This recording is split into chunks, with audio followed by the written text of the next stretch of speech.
Hello hi नमस्ते मिता रोषे को आपण मानक स्वागत। आज आम नहीं आसीचु गोटे नुआ रेसिपी। आपण माने तो चकुली पिठा खाई। आज आम ताल चकुली पिठा प्रस्तुत करवा। यह खाइबा को जमिति भल लगी थाए देह पाई मध्य सेमिति हितकर होता है। एथिरे अधिक परिमाण रे विटामिन मिनरल रही थाए। यह खाइबा द्वारा मधुमेह रोगरू आरोग्य मिलता है। एथिरे vitamin B, vitamin C, iron, zinc, potassium, calcium अधिक परिमाण रे रही थाए। वीडियोटी को आरंभ रु शेष जाए देखंतु, वीडियो मजा नियंतु। एई वीडियो रे मो पूरा टिप्स सहित स्टेप बाय स्टेप कहिछि ताल पिठा केमिति बना जाए।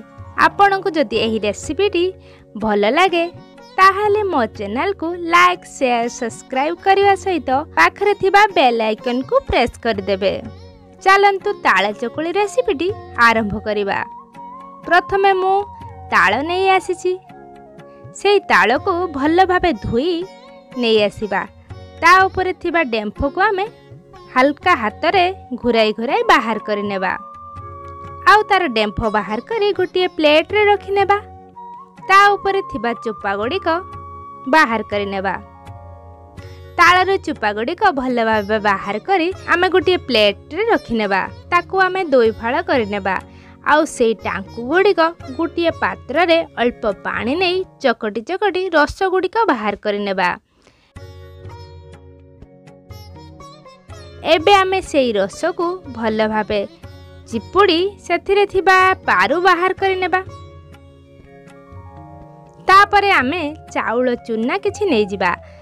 आउ सेई रखिथिबा रसरे स्वाद अनुसार लूण पकई ता ऊपर रखिथिबा चाउल चूना गुडी को अल्प अल्प करी सेई ताल रस ऊपर पकई नेबा। आउ भल भाबे गोळाई नेबा। एबे देखंतु आमे सबु भल भाबे गोळाई नेइछु। आउ ताकू कवर करी ओवरनाइट पई रेस्ट करिवा को देबा। आपण चाहिले 6-7 घंटा पई रेस्ट करिवा को देई परिबे। परदिन सकाळे आमे कवर बाहर करी देखिबा पिठोटी आमर केते सुंदर भाबरे फुली जाइछि। चकुली पाई पिठोटी पूरा परफेक्ट बनिछि। एबे आमे किछि चीनी पकई नेबा। आउ भल भाबे गोळाई नेबा। चीनीटी ऑप्शनल अछि। आपण चाहिले पकई परिबे नहले स्किप भी करि परिबे। एबे आमे गैस ऊपर तावा बसई नेबा।